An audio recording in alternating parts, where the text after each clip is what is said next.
Saudara Menteri ATR BPN Agus Harimurti Yudhoyono di akun Instagramnya mengunggah kedekatannya dengan Presiden Jokowi di IKN.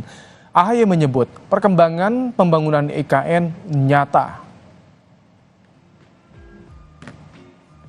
Menteri ATR BPN Agus Harimurti Yudhoyono pamer momen kedekatan dengan Presiden Jokowi, yakni ketika ia satu mobil bersama Jokowi saat meninjau pembangunan kantor Presiden di Ibu Kota Negara Nusantara atau IKN.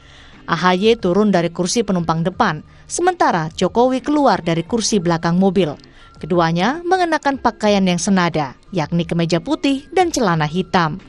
AHY juga mengunggah momen ketika dirinya bersama sejumlah Menteri Kabinet Indonesia Maju berbincang dengan Presiden Jokowi di IKN.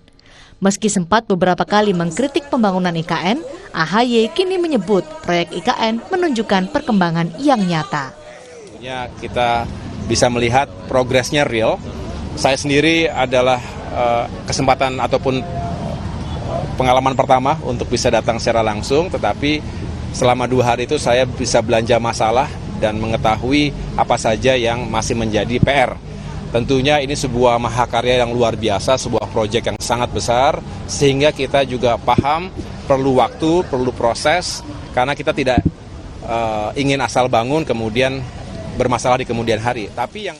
Agus Harimurti Yudhoyono ditunjuk menjadi Menteri Agraria dan Tata Ruang Kepala BPN oleh Presiden Jokowi akhir Februari lalu. Penunjukan itu menjadi momentum Partai Demokrat kembali masuk ke pemerintahan setelah 10 tahun jadi oposisi. Tim Liputan, Kompas TV.